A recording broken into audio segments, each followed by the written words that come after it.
Olá, estudantes do curso de Agronomia da disciplina de Grandes Culturas 1.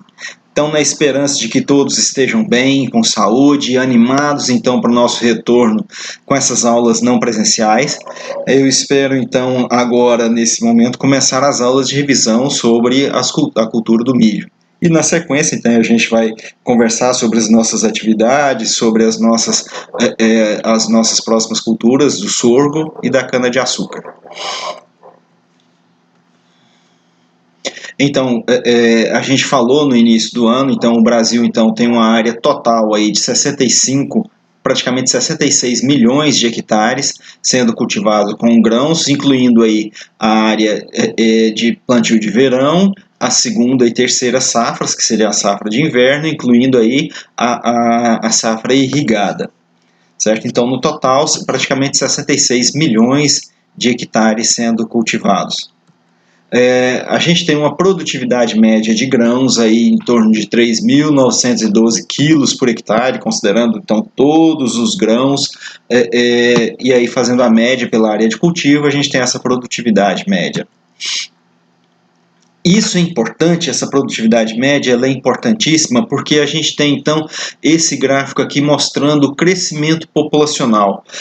Vocês podem pesquisar aí sobre a teoria de Malthus, que Malthus dizia que a produção de alimentos iria crescer em forma de progressão aritmétrica e a população mundial ia crescer de forma geométrica, ou seja, exponencial. Então ele fazia essa previsão catastrófica, dizendo da necessidade do aumento da produção de alimentos, porque a gente tinha uma demanda muito grande de produção desses alimentos por causa dessa população que cresceria então em progressão geométrica. Ou seja, enquanto a produção de alimentos cresceria linearmente, a população humana cresceria de forma exponencial de uma taxa muito grande. Porém, o que acontece, nesses últimos anos a gente tem observado, nesses últimos 30 anos a gente tem observado aí um crescimento da população, da produção, né, e essa necessidade ainda existe de aumento da produção vegetal, da produção de alimentos, tá? Porém, a gente tem duas formas de aumentar essa produção de alimentos, de expandir essa produção de alimentos. Uma, através de novas fronteiras agrícolas, da expansão da fronteira agrícola, e outra, através dos ganhos de produtividade, principalmente através do melhoramento genético vegetal e das práticas de manejo. E aí, nesse próximo slide, a gente mostra que nós, brasileiros, nós do agro, estamos trabalhando de forma a ter esses ganhos. Então, se a gente analisar esse gráfico aqui, que eu tirei lá do AgroLink, a gente vai observar isso aqui, ó, a produção nesses últimos, entre 1991 e 2017, a gente tem aqui, nesses 26 anos, uma produção que cresceu 312%. Isso dá uma taxa de crescimento de 12% ao ano. Se a gente considerar aqui, então, 2020, a gente tem, então, um crescimento de 346% e uma taxa de crescimento aqui de 11,94% ao ano, ou seja, praticamente 12%, não mudou a taxa de crescimento ao ano aqui. Enquanto a taxa de crescimento foi de 12% ao ano, a expansão da fronteira agrícola cresceu apenas 1,5% ao ano.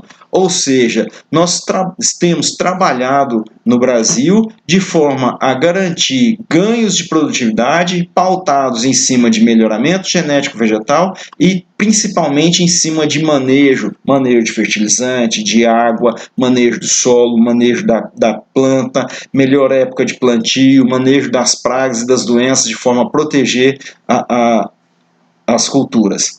Então, nós temos uma evolução aqui de 12% ao ano em termos de ganho de produção e temos um aumento de área de apenas 1,5%. Ou seja, nós estamos com uma taxa muito boa de crescimento de área de produção, de ganho de produção no nosso país. A cultura do milho, ela é o principal cereal produzido no mundo. Em termos de área, o trigo está bem à frente em termos de área, porém o volume total produzido de milho é muito maior do que o de trigo. E o trigo e o arroz têm como vantagem ser utilizados diretamente na alimentação humana. Esse milho, a gente vai ver que ele é utilizado indiretamente na alimentação humana, porque ele é principalmente componente de rações animais, e esses animais sim vão servir então de alimento para nós seres humanos. A gente comentou a respeito disso aqui na aula, e eu gostaria então de reforçar a questão da área colhida, certo? E da produtividade de milho no mundo.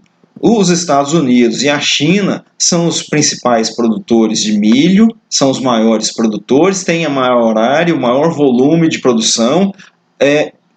Os Estados Unidos a maior produtividade, e aí a gente vê aqui que o Brasil, apesar de ter uma área considerável, uma produção considerável, em termos de produtividade, nós estamos abaixo olha aqui, da Argentina, da China, dos Estados Unidos. E nós comentamos a respeito disso na sala de aula. Está relacionado, então, com a questão do fotoperíodo. Esses outros 3 países, eles estão numa posição de latitude onde eles têm uma taxa de luminosidade no verão muito maior que a do Brasil. E a planta de milho, como uma planta C4, ela responde muito a essa taxa de luminosidade. Então ela tem maior número de horas de luz no verão, né, para se produzir. Com isso, a produtividade tanto da Argentina, quanto da China, quanto dos Estados Unidos é maior que a do Brasil.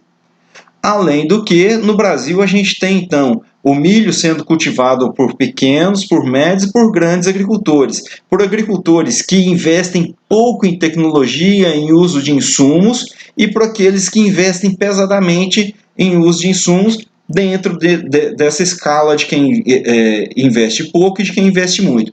Por isso a gente tem então uma produtividade baixa. Hoje, quando a gente pega as grandes propriedades, os empresários que fazem altos investimentos na cultura do milho, em termos de fertilizantes, de controle de pragas e doenças, em termos de material genético, a gente vai observar produtividades médias tão boas quanto desses países como os Estados Unidos. Tá? A tecnologia utilizada por nós e pelos norte-americanos não tem muita diferença. Tá? Nós evoluímos muito em termos de agricultura. Contudo, a condição climática deles é favorável para que a produtividade média deles seja praticamente o dobro da nossa produtividade média aqui. Nós temos hoje no país, agora então, dados de 2020, aproximadamente 36 milhões de hectares cultivados com milho, incluindo aí, primeira e segunda safra, e incluindo aqui terceira safra, que são regiões específicas do país que produzem numa época diferente então dessa primeira e dessa segunda safras. Um dado interessante é que essa questão de primeira e segunda safra. No país, a gente tinha até aqui 2012, por isso essa seta azul, por isso esses 2 gráficos. O que é esse gráfico verde aqui? Então é a segunda safra, a evolução da segunda safra nos últimos 30 anos. O que a gente observou aqui? Na safra de 2011, 2012, a área cultivada com milho safrinha e milho de verão, primeira safra, então elas se igualaram, certo? A partir dessa safra, de 2012 em diante, nós temos então a área de safrinha ou de segunda safra muito maior e crescente em relação à primeira safra, e isso tornou-se uma constante de forma a diminuir a área cultivada na primeira safra e aumentar a área cultivada na segunda safra. E aí a gente tem essa tendência também com relação à produção. Aumentou a área de produção na segunda safra, aumentou a área, aumentou a produção. E aí então, a partir desse mesmo ano, de 2011 e 12, a gente tem então que a maioria da produção do milho brasileiro ele é de cultivo, então, da segunda safra. A segunda safra antes era chamada de safrinha, porque ela era uma safra de alto risco. Hoje, ela é uma safra muito importante, e a gente vai ver, está vendo isso aqui, que ela responde pela maioria do milho produzido, então, no país. As principais regiões de produção de milho de primeira safra estão listados aqui, ó, marcados aqui em vermelho.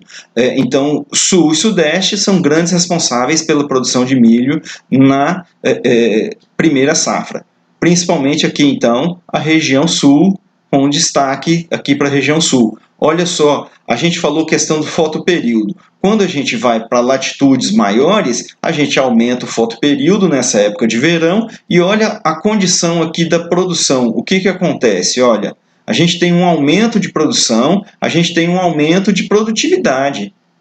Isso aqui está relacionado, então, com o fotoperíodo, com luz, maior quantidade de luz na região sul do que na região sudeste.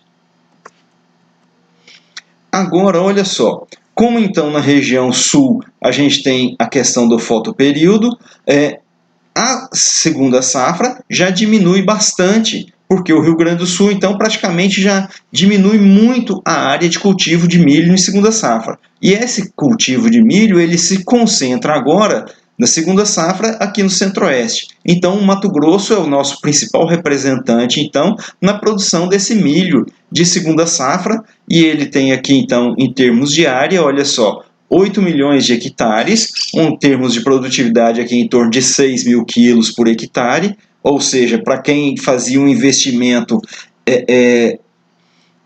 de uma cultura de risco, agora já está colhendo mais de 100 sacos de média no país, certo?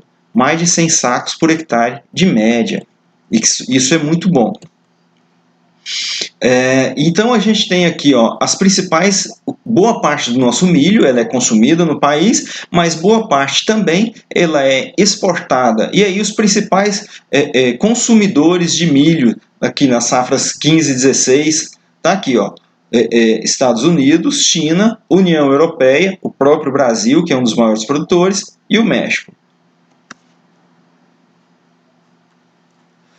Bom, e aí então a gente tem os principais destinos do milho que a gente produz no Brasil. Aqui no ano de 2019, os principais compradores do nosso milho estão listados aqui, ó, Japão, Irã, Vietnã, Coreia do Sul e Egito. Pessoal, nós vamos então encerrar a nossa primeira aula de revisão aqui. Daqui a pouco então a gente vai gravar a segunda aula e postar essa segunda aula. Um forte abraço a todos, saúde, daqui a pouco a gente volta a se encontrar. Olá a todos, então nós estamos de volta então com a nossa segunda aula de revisão sobre a cultura do milho.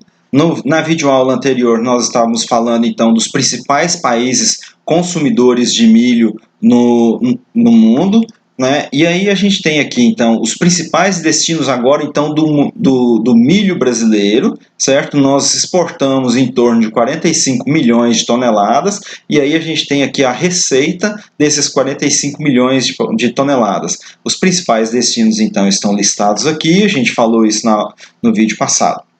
Agora nós falamos então sobre a classificação botânica. O milho, como vocês sabem, é uma gramínea pertencente à família Poaceae. E aí o gênero Zea e a espécie Zea mais. Então, na cultura do milho, eu gosto sempre de mostrar essas imagens aqui. A gente tem uma variabilidade genética muito grande.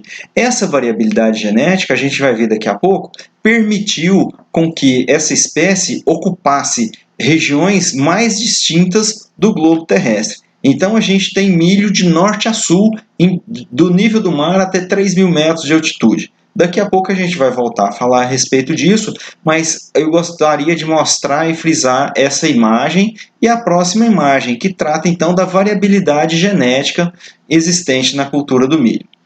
Essa planta, então, ela teve origem, conforme a gente já viu, na região da América Central, principalmente no México, e aí esse processo de origem, evolução e domesticação ocorreu em torno desses 10 mil anos, principalmente aqui pelos povos mesoamericanos, incas, maias e astecas, certo? E aí a gente tem então os parentes selvagens desse milho moderno que a gente tem hoje, o teosinte e o tripsacum.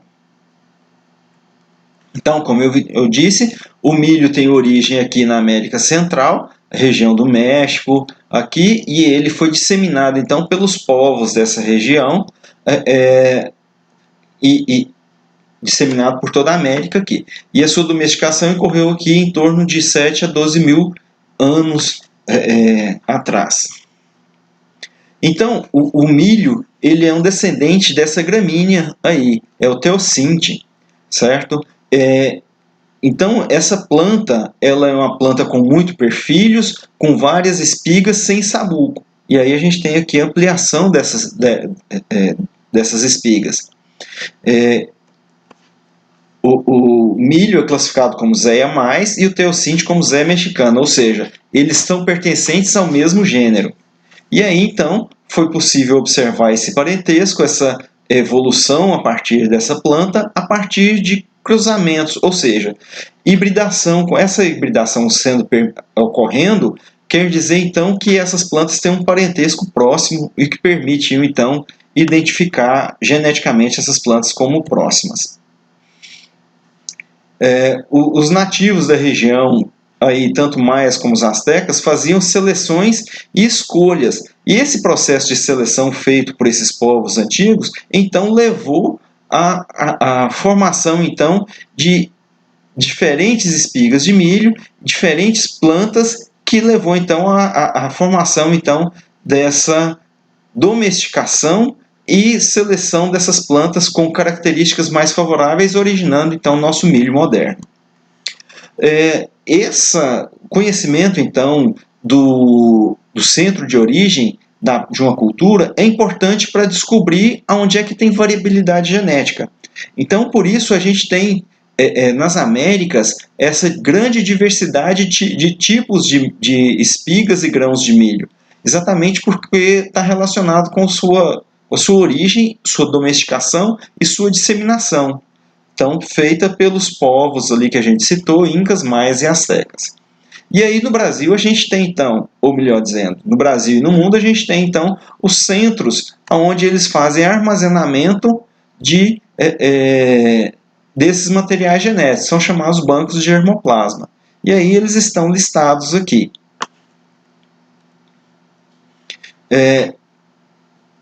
E aí então, só para exemplificar, a gente tem que tomar algum cuidado quando utiliza o Wikipedia, porque é o seguinte, isso aqui não é verdadeiro, ó. Não é cruzando essas duas espigas, que essa é a ideia desse xizinho aqui, que cruzando essas duas plantas que produzem, as plantas que produzem essas duas espigas, que eu vou ter então esse milho moderno aqui.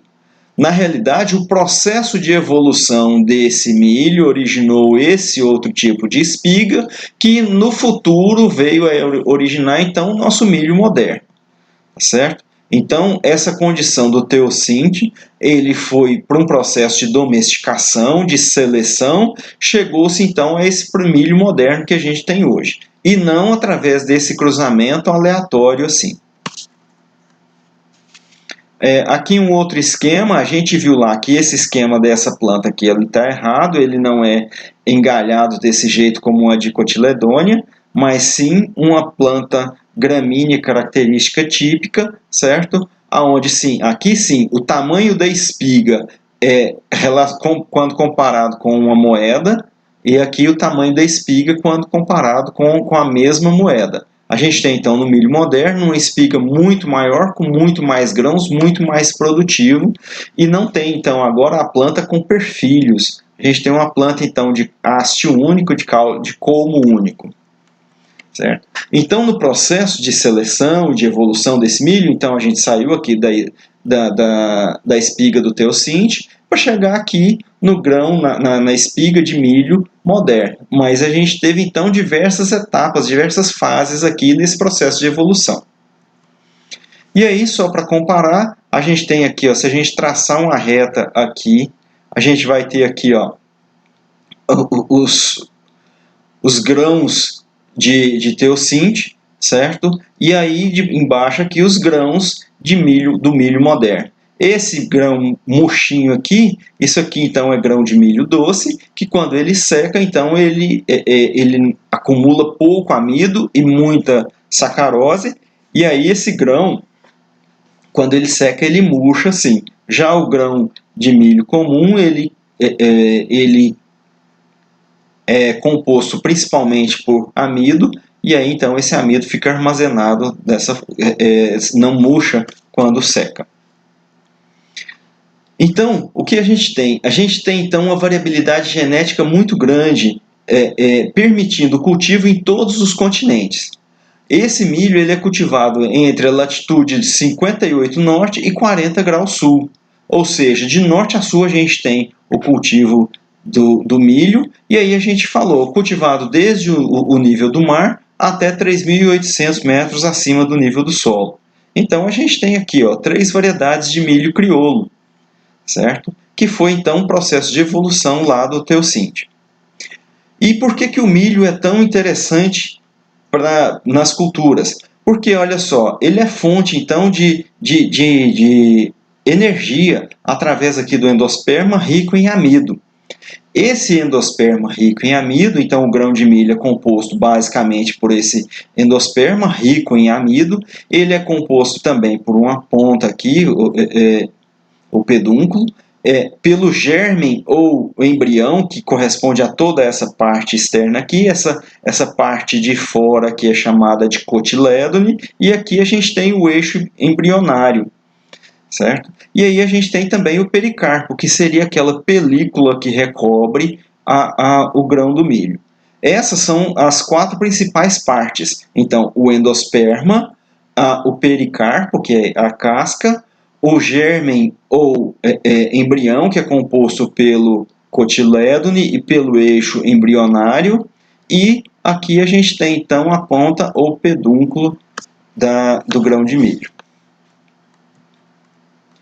O grão inteiro, a composição química média do grão maduro de milho e seus componentes, o grão ele é composto principalmente pelo endosperma, certo? Esse endosperma, então, principalmente por proteína, por amido, em torno de 9% de proteína, 4% de lipídios e 1,5% de cinzas. Quando eu pego o grão do milho doce, ele vai ter então uma maior quantidade de açúcares e uma menor quantidade de amido. E aí a gente tem aqui então por partes, pelas partes do grão. O endosperma aqui corresponde a 82%, 83% do grão, o embrião em torno de 11% do grão, o pericarpo 5% e a ponta aqui em torno de 0,8%.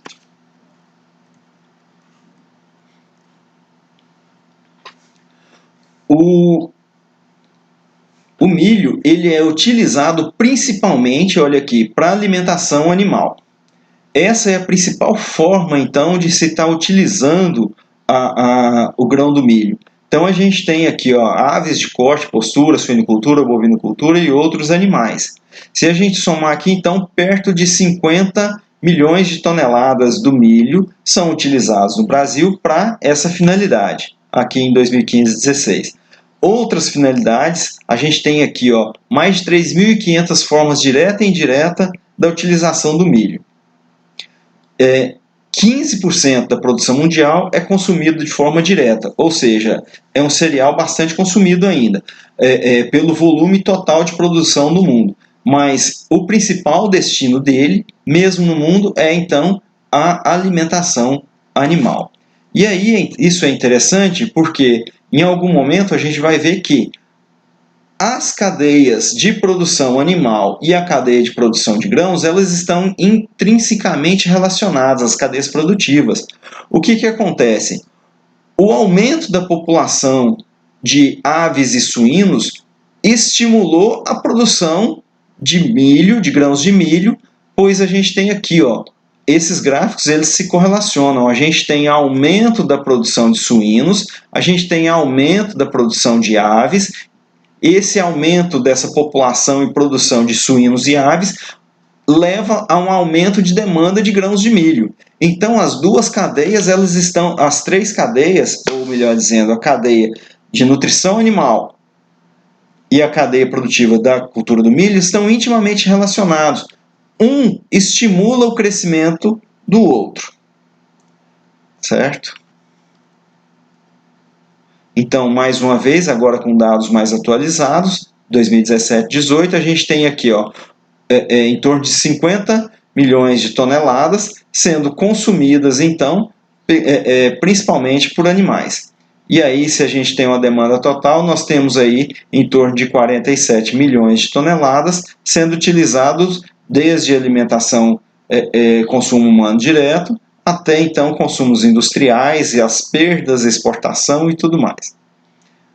Olha só, em torno de 32%, 32 milhões de toneladas exportadas. A gente já viu o gráfico lá atrás, próximo de 40 milhões de toneladas. Então aqui só uma lista de diversos produtos obtidos direto ou indiretamente a partir do grão de milho. Então a gente tem 3.500 aplicações para o grão de milho. Dentre as formas de utilização, então, principalmente alimentação animal, mas nada impede que seja utilizado direto na alimentação humana. E aí a gente tem em torno de 11% dos grãos de milho utilizados pela indústria para diversos fins. Dentre esses diversos fins, a gente tem então aqui, espiga de milho doce para consumo in natura, que é esse milho, essa figura A, e aqui esse mesmo milho doce depois que ele secou. A gente mostrou os grãos isolados e aqui agora a gente mostra a espiga com esses grãos murchos, certo? Então é uma espiga de milho doce. E aí a gente tem então os chamados tipos especiais de milho, que são os milhos, por exemplo, para pipoca,